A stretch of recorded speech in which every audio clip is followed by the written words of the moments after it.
नमस्कार दोस्तों, हमारे चैनल में आप सभी का स्वागत है और मैं हूं आपके साथ शिवानी शर्मा। हम देख रहे हैं वीकली करंट अफेयर सीरीज और इसमें आज हम देखेंगे important person, events, books and author के विषय में। ठीक है, जो कि होगा 7 से 13 मई का। यानी कि ये जो पूरा सप्ताह चल रहा है इसके में जो भी इम्पॉर्टेंट पर्सन हुए हो, इवेंट्स हुआ हो, कोई नई बुक लॉन्च हुई हो, तो उसके बारे में हम स्टडी करेंगे। और जैसा कि हमने कल की वीडियो में बताया था आपको, हाँ, कल भी एक वीडियो अपलोड किया गया है वीकली करंट अफेयर्स सीरीज़ के विषय में और उसमें हमने बात की है इम्पॉर्टेंट डेज़ के बारे में। तो जो आज नए बच्चे जुड़ रहे हैं हमसे, तो उन्हें हम बता देना चाहते हैं कि यदि वो वीडियो आपने नहीं देखा हो तो उसे जाकर अभी आप वीडियो चेक कर लीजिए। उसकी लिंक हमने डिस्क्रिप्शन में दे रखी है और आप प्ले लिस्ट से भी उसे चेकआउट कर सकते हैं। ठीक है, तो वीडियो की शुरुआत करने से पहले हम आपको बता दें कि हमारी सेल्फ मेड अवसर की पूरी टीम बड़ी मेहनत से आपके लिए सारी चीज़ें ये सहूलियत आपको प्रोवाइड करवाती है, जिससे बच्चों को भटकना ना पड़े कोई भी एक सब्जेक्ट के लिए या कोई भी एक टॉपिक के लिए, कोई भी एक फील्ड में। ठीक है, तो प्लीज़ आप इसके लिए हमारे चैनल को सब्सक्राइब करना ना भूलें। चैनल को सब्सक्राइब करें और ज़्यादा से ज़्यादा वीडियो को आगे तक शेयर करें, जैसे और भी अच्छे जो बच्चे होंगे जो पढ़ाई पे प्रति ईमानदारी से पढ़ाई कर रहे होंगे, मेहनत कर रहे होंगे, उनके लिए भी ये सहूलियत उनको भी ये मिल सके। ठीक है, तो वीडियो को लाइक और शेयर करना ना भूलें और चैनल को सब्सक्राइब तो ज़रूर से आप कर लें, ताकि हमारे आने वाले वीडियोस के भी नोटिफिकेशन सबसे पहले आपको मिल जाए। ठीक है दोस्तों, तो इतना सपोर्ट हम आपसे चाहते हैं, तो प्लीज़ हमें सपोर्ट करें, जिससे आगे भी हम वीडियो को जारी रखने में हमारी टीम आगे भी मेहनत करती रहे। ठीक है दोस्तों, तो चलिए आज की वीडियो स्टार्ट करते हैं। और आज सबसे पहले हम देखेंगे इम्पॉर्टेंट पर्सन में नीरा टंडन। नीरा टंडन जो कि भारतीय अमेरिकी हैं और बिडेन प्रशासन में है ना। बिडेन प्रशासन क्या है? अमेरिका में जो राष्ट्रपति है जो बिडेन, उनका नाम है जो बिडेन, उनके प्रशासन में उन्हें घरेलू नीति सलाहकार के रूप में नियुक्त किया गया है। ठीक है, तो चलिए जानते हैं। भारतीय अमेरिकी सार्वजनिक नीति विशेषज्ञ नीरा टंडन को अमेरिकी राष्ट्रपति जो बाइडेन ने अपनी घरेलू नीति एजेंडे को तैयार करने और लागू करने में मदद करने के लिए अपने घरेलू नीति सलाहकार के रूप में नामित किया है, जिससे वह इतिहास में व्हाइट हाउस की 3 प्रमुख नीति परिषदों में से किसी एक का नेतृत्व करने वाली पहली एशियाई अमेरिकी बन गई है। इसे आप ध्यान रखिएगा, नीरा टंडन जो कि पहली एशियाई अमेरिकी बन गई है व्हाइट हाउस में 3 प्रमुख नीति परिषदों में किसी एक का नेतृत्व करने वाली। ठीक है, और इनकी उम्र है 52 वर्षीय, 52 एज है इनकी। और इन्होंने सुसान राइस को रिप्लेस किया है। सुसान राइस की जगह बाइडेन की घरेलू नीति सलाहकार के रूप में शपथ ली है। ठीक है, उनके पास सार्वजनिक नीति में 25 वर्षों का अनुभव है। उन्होंने 3 राष्ट्रपतियों की सेवा की है, जिससे कि उनके कार्यकाल में अपनी सेवा दी है। ठीक है, और जैसा कि उनके लगभग 1 दशक तक देश के सबसे बड़े थिंक टैंकों में से एक का नेतृत्व भी किया है। डेमोक्रेट टंडन वर्तमान में राष्ट्रपति बाइडेन के वरिष्ठ सलाहकार और स्टाफ सचिव के रूप में कार्यरत है। उन्होंने ओबामा और क्लिंटन दोनों प्रशासकों के साथ राष्ट्रपति अभियानों और थिंक टैंकों में भी काम किया है। उन्होंने पहले स्वास्थ्य और मानव सेवा विभाग में स्वास्थ्य सुधार के लिए वरिष्ठ सलाहकार के रूप में भी काम किया है, जो व्हाइट हाउस में राष्ट्रपति ओबामा की स्वास्थ्य सुधार टीम पर काम कर रहे थे। इससे पहले वह ओबामा बाइडेन राष्ट्रपति अभियान के लिए घरेलू नीति की निदेशक थी और हिलेरी क्लिंटन की राष्ट्रपति अभियान के लिए नीति निदेशक के रूप में कार्य करती थी। ठीक है, तो ये होंगे इनकी पूरी सेवा कार्य जो उन्होंने अभी तक जितने भी अमेरिकी राष्ट्रपति हुए हैं उनके कार्यकाल में दिया है। उन्होंने 25 वर्षों तक वहाँ पर कार्य किया है। ठीक है, चलिए आगे देखते हैं। वेकफिट ने बॉलीवुड अभिनेता आयुष्मान खुराना को ब्रांड एम्बेसडर बनाया। भारत में अग्रणी डायरेक्ट टू कंज्यूमर होम और स्लीप सॉल्यूशन ब्रांड वेकफिट ने लोकप्रिय बॉलीवुड अभिनेता आयुष्मान खुराना को अपना नया ब्रांड एम्बेसडर बनाया है। कंपनी में स्थानीय समुदाय के साथ तालमेल बिठाने के लिए अभिनेता को अनुबंधित किया गया है, एग्रीमेंट किया गया है। ठीक है, ब्रांड का चेहरा होने और आगामी अभियानों का नेतृत्व करने के अलावा अभिनेता नींद के स्वास्थ्य और आधुनिक संदर्भ में इसके महत्व के बारे में जागरूकता फैलाने में भी ब्रांड की मदद करेंगे। खुराना डिजिटल विज्ञापन फिल्मों में एक टिप्पणी करते हैं, जिसे कंपनी ने देश में नींद की कमी पर स्लीप इंडिया स्लीप शीर्षक दिया है। दोस्तों ध्यान रखिएगा, यहाँ से डायरेक्ट क्वेश्चन बन सकते हैं। वेकफिट ने बॉलीवुड अभिनेता आयुष्मान खुराना को ब्रांड एम्बेसडर बनाया है और उसका स्लोगन क्या दिया है? कंपनी ने देश में नींद की कमी पर शीर्षक दिया है, स्लोगन दिया है स्लीप इंडिया स्लीप। ठीक है, आगे बढ़ते हैं। बैडमिंटन एशिया ने उमर रशीद को तकनीकी अधिकारी समिति के अध्यक्ष के रूप में नियुक्त किया है। क्या है देखते हैं। 9 मई को भारतीय बैडमिंटन संघ BAI के संयुक्त सचिव उमर रशीद को 2023 से 2025 की अवधि के लिए बैडमिंटन एशिया की तकनीकी अधिकारी समिति के अध्यक्ष के रूप में नियुक्त किया गया है। ठीक है दोस्तों, याद रखिएगा, यहाँ से डायरेक्ट क्वेश्चंस बनते हैं। तो बैडमिंटन एशिया ने उमर रशीद को तकनीकी अधिकारी समिति के अध्यक्ष के रूप में नियुक्त किया है। ठीक है, कब नियुक्ति हुई है? 9 मई को। 9 मई को भारतीय बैडमिंटन संघ के संयुक्त सचिव उमर रशीद को 2023 से 2025 की अवधि के लिए यानी 2 साल के लिए बैडमिंटन एशिया की तकनीकी अधिकारी समिति के अध्यक्ष के रूप में नियुक्त किया गया है। राशिद तकनीकी अधिकारियों की समिति के अध्यक्ष के रूप में नियमों और विनियमों के विकास और कार्यान्वयन की देखरेख करेंगे। यानी कि क्या करेंगे, जो भी रूल्स रेगुलेशन बनते हैं यहाँ पर, उसमें वो पूरी उनके अध्यक्षता में वो की जाएगी, जिससे देश भर में बैडमिंटन प्रतियोगिताओं में कामकाज के मानकों में सुधार होगा। इसके अलावा उमर रशीद असम बैडमिंटन एसोसिएशन के महासचिव भी हैं और 2 दशकों से अधिक समय से बैडमिंटन प्रशासन से जुड़े हुए हैं। ठीक है, तो ये कहाँ पर काम कर रहे हैं, इसे आप ध्यान रखिएगा। आप वीडियो को पॉज करके भी इसे आप देख सकते हैं। ठीक है, तो ये भी ध्यान रखिएगा कि असम बैडमिंटन एसोसिएशन के महासचिव भी हैं उमर रशीद। अब देख लेते हैं बैडमिंटन एशिया क्या है। तो बैडमिंटन एशिया में बैडमिंटन का शासी निकाय है। 1959 में मलेशिया के कुआलालंपुर में मुख्यालय के साथ संघ की स्थापना की गई थी। सन कौन सा था दोस्तों? तो 1959 में मलेशिया के कुआलालंपुर में मुख्यालय के साथ संघ की स्थापना की गई थी। इसका उद्देश्य आने वाले कई वर्षों तक एशिया को विश्व बैडमिंटन के बेंचमार्क के रूप में बनाए रखना है। अब इसमें 43 सदस्य संघ है, 43 सदस्य संघ है अब इसमें। और 2006 में एशियाई बैडमिंटन परिसंघ ABC का नाम बदलकर बैडमिंटन एशिया परिसंघ BAC कर दिया गया। ठीक है, तो कब किया गया? 2006 में एशियाई बैडमिंटन परिसंघ का नाम बदलकर बैडमिंटन एशिया परिसंघ BAC कर दिया गया। जो अगले पर्सन है वो है रथेंद्र रमन। उन्हें क्या है, कोलकाता पोर्ट के नए चेयरमैन बनाया गया है। ठीक है, तो भारतीय रेलवे यातायात सेवा IRTS के 1995 बैच के रथेंद्र रमन ने कोलकाता पोर्ट के नए अध्यक्ष के रूप में कार्यभार संभाला है, जिसका नाम बदलकर श्यामा प्रसाद मुखर्जी पोर्ट कर दिया गया था। कुछ ही समय पहले जो कोलकाता पोर्ट है उसका नाम बदलकर श्यामा प्रसाद मुखर्जी पोर्ट कर दिया गया था, इसे आप ध्यान रखिएगा। और अब वहाँ के 1995 बैच के रथेंद्र रमन को कोलकाता पोर्ट के नए अध्यक्ष के रूप में कार्यभार दिया गया है। उन्होंने इसके पहले दक्षिण पूर्व रेलवे में मुख्य माल यातायात प्रबंधक के तौर पे जिम्मेदारी निभाई। इन्हें 4 बार महाप्रबंधक के पदक और 2006 में रेल मंत्री के पदक से सम्मानित किया जा चुका है। कंटेनर कॉरपोरेशन ऑफ इंडिया के लिए पूर्वी क्षेत्र के मुख्य महाप्रबंधक के रूप में भी इन्होंने काम किया है, जहां उन्होंने बांग्लादेश के लिए पहली कंटेनर ट्रेन की आवाजाही और जोगबनी और बटनाहा रेल टर्मिनल के माध्यम से नेपाल में कंटेनर आवाजाही सहित कई उल्लेखनीय उपलब्धियां हासिल की है। तो दोस्तों याद रखिएगा, रथेंद्र रमन कौन है? तो रथेंद्र रमन कोलकाता पोर्ट के नए चेयरमैन हैं। ठीक है, और कोलकाता पोर्ट का नाम अब बदल के रख दिया गया है श्यामा प्रसाद मुखर्जी पोर्ट। और उन्होंने इससे पहले दक्षिण पूर्व रेलवे में मुख्य माल यातायात प्रबंधक के तौर पे काम किया है। उन्हें 4 बार महाप्रबंधक के पदक और 2006 में रेल मंत्री के पदक से सम्मानित किया जा चुका है।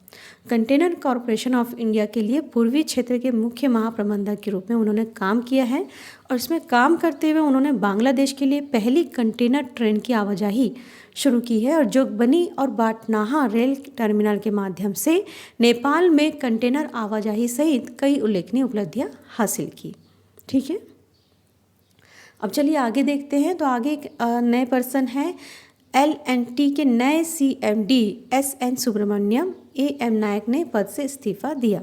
ठीक है, यानी कि लार्सन एंड टूब्रो जिसे शॉर्ट में हम LNT कहते हैं, एक भारतीय बहुराष्ट्रीय इंजीनियरिंग कंपनी है और उन्होंने घोषणा की है कि उसने SN सुब्रमण्यम को अपना नया अध्यक्ष और प्रबंध निदेशक CMD नियुक्त किया है, जो 1 अक्टूबर 2023 से प्रभावी होंगे। सुब्रमण्यम वर्तमान में LNT के CEO और MD है। कंपनी के वर्तमान गैर कार्यकारी अध्यक्ष AM नाइक ने 30 सितंबर 2023 को अपने पद से हटने का फैसला किया।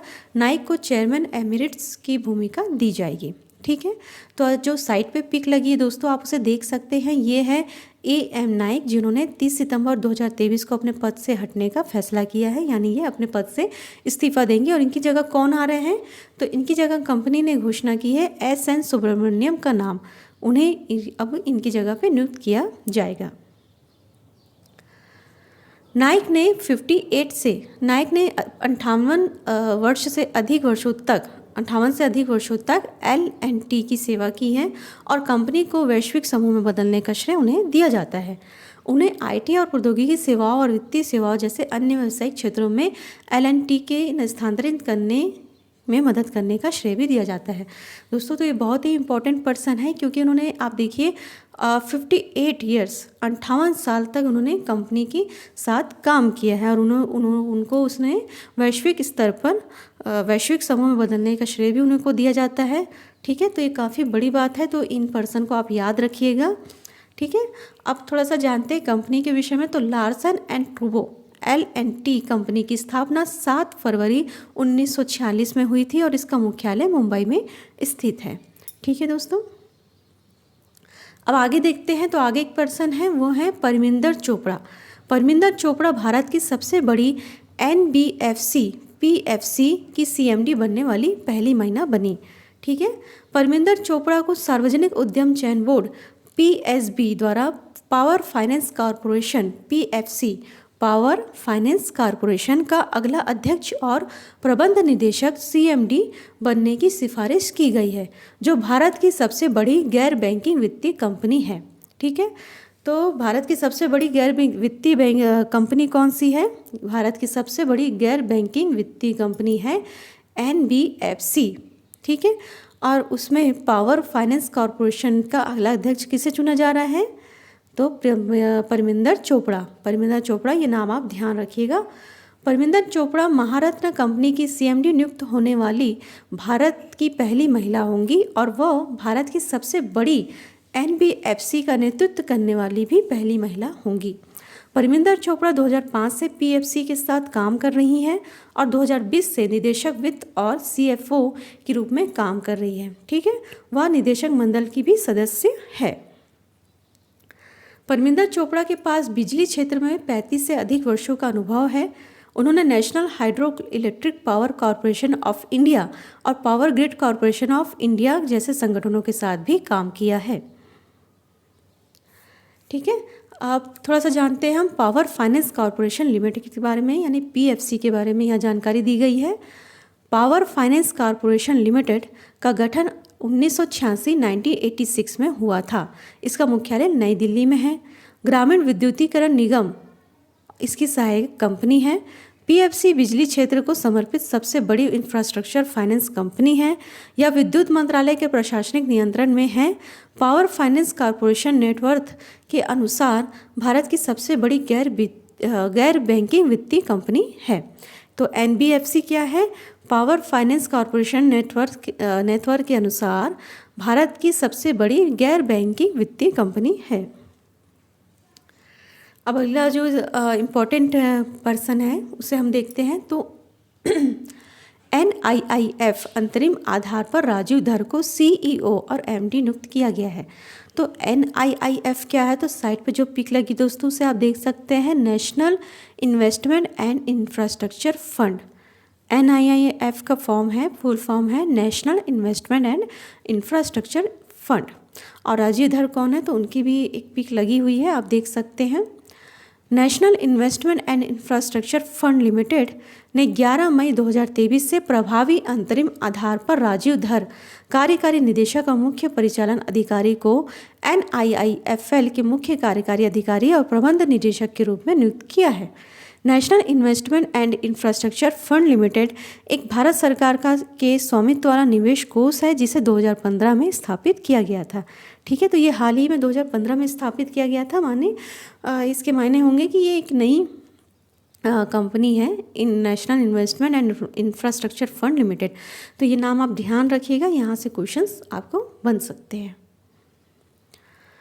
अब आगे देखते हैं तो NIIFL अपने 3 fund, master fund, fund of fund और स्ट्रेटेजिक अपॉर्चुनिटीज़ फंड में $4.3 बिलियन से अधिक इक्विटी का प्रबंधन करता है।